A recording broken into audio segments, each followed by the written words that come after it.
Bismillahirrahmanirrahim. Assalamualaikum warahmatullahi wabarakatuh. Perkenalkan, nama saya Andi Muhammad Farham, Prodi Hukum Ekonomi Syariah. Akan menjelaskan tentang ekonomi mikro. Pengertian ekonomi mikro. Ekonomi mikro sebagai suatu ilmu yang mempelajari perilaku produsen dan konsumen, juga penentuan kuantitas faktor input serta barang atau jasa apa saja yang kemudian perjualbelikan dengan mengacu kepada harga pasar.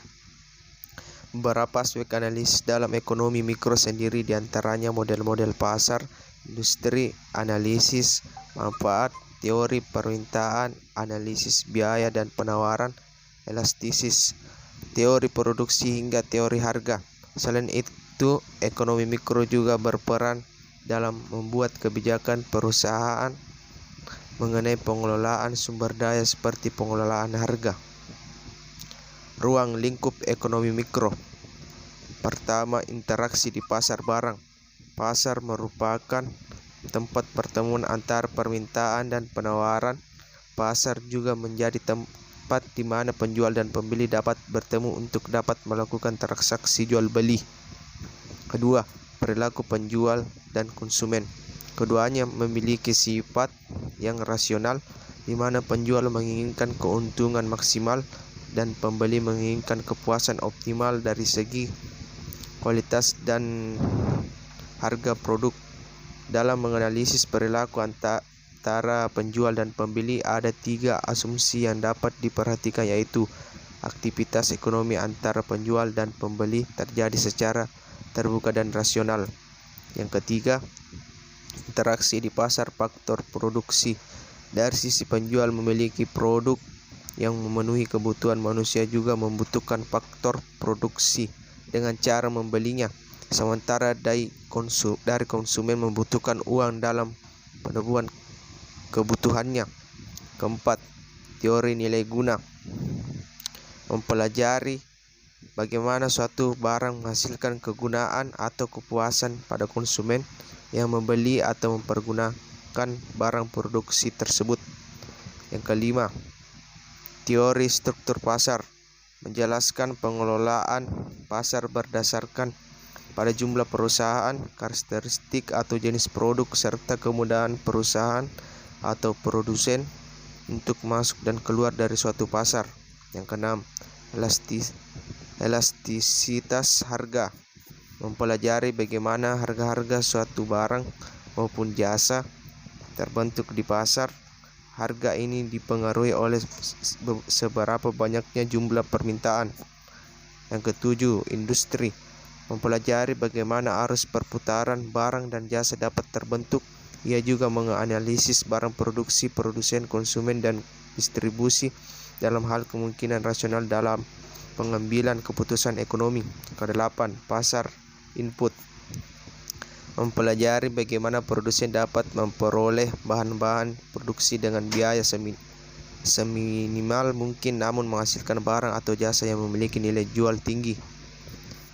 Perbedaan mendasar ekonomi konvensional dan ekonomi Islam.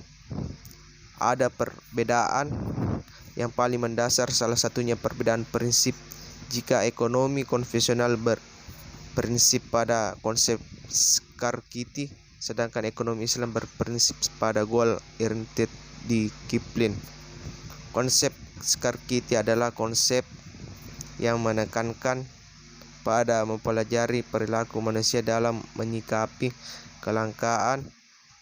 Dengan kata lain, konsep ini membebaskan seseorang untuk mengalokasikan sumber daya yang terbatas secara maksimal untuk mencapai tujuan mereka. Sedangkan goal-oriented disiplin lebih luas lagi.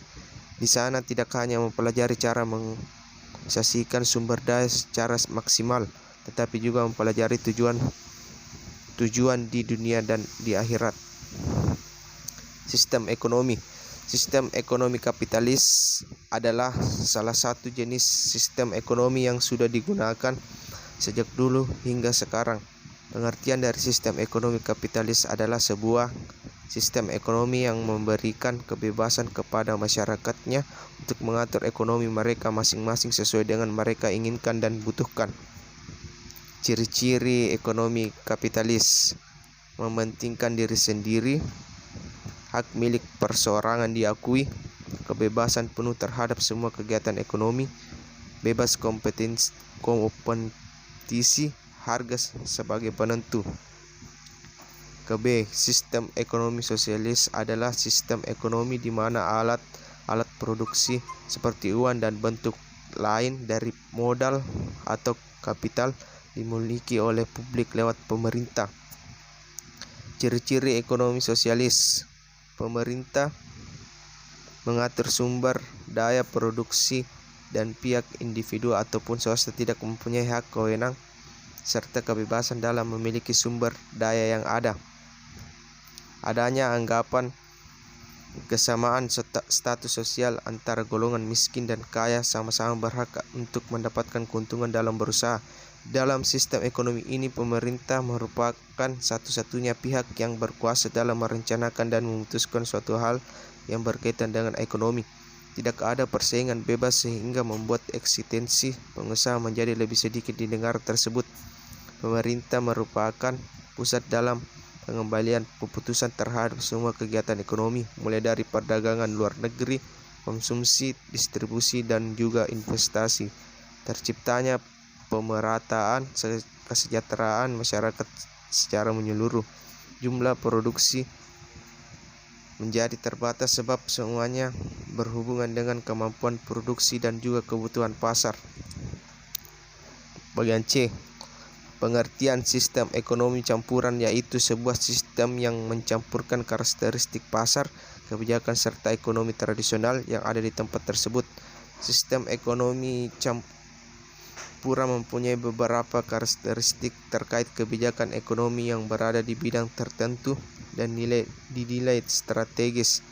Hal tersebut dilakukan supaya pemerintah bisa melindungi masyarakat serta mekanisme pasar yang ada di dalamnya. Ciri-ciri sistem ekonomi campuran: pemerintah serta pihak swasta dituntut untuk selalu aktif dan juga terus melakukan kerjasama untuk menjalankan segala bentuk kegiatan yang berkaitan dengan ekonomi. Nantinya pemerintah akan memberikan kebebasan kepada pihak swasta dalam melakukan segala bentuk kegiatan ekonomi, akan tetapi pemerintah akan memberikan suatu batasan apabila ada hal mendesak dan dibutuhkan. Kemudian pemerintah juga akan melaksanakan perencanaan, peraturan serta kebijakan yang berkaitan dengan sistem perekonomian tersebut. Persaingan yang terjadi di pasar tetap akan tetapi masih dalam batasan wajar dan bersih. Di dalam sistem ekonomi campuran, mekanisme pasar bisa menentukan berbagai jenis produk, jumlah barang produksi hingga harga jual produk-produk yang beredar. Akan tetapi pemerintah juga berhak mengatur serta mengelola sumber daya yang penting dan berkaitan dengan kepentingan hidup masyarakat umum. Perlu digarisbawahi bahwa dalam sistem ekonomi campuran, pemerintah dan pihak swasta mempunyai peranan yang sama dalam melakukan kegiatan perekonomian. Jadi, sistem ekonomi Islam adalah suatu sistem ekonomi di mana dalam pelaksanaannya berlandaskan syariat Islam dengan berpedoman kepada Al-Quran dan hadis. Ciri-ciri sistem ekonomi Islam: adanya pengakuan terhadap hak individu namun dibatasi agar tidak terjadi monopoli yang merugikan masyarakat umum. Adanya pengakuan akan hak umat atau umum di mana hak umat lebih diutamakan dibanding hak lainnya. Adanya keyakinan manusia hanya memegang amanah dari Yang Maha Kuasa, segala kelimpahan harta yang dimiliki manusia adalah berasal dari Allah Sang Maha Segalanya. Adanya pengakuan terhadap hak individu namun dibatasi agar tidak terjadi monopoli yang merugikan masyarakat umum. Adanya pengakuan akan hak umat atau umat umum di mana hak umat lebih diutamakan dibanding hak lainnya. Adanya konsep halal dan haram di mana semua produk, barang dan jasa harus bebas dari unsur haram yang dilarang dalam Islam. Adanya sistem sedekah yang distribusi kekayaan secara merata dari yang kaya kepada yang kurang mampu. Masalah ekonomi dalam memenuhi kebutuhan manusia: kebutuhan primer, kebutuhan sekunder, kebutuhan tersier. Sekian dan terima kasih. Assalamualaikum warahmatullahi wabarakatuh.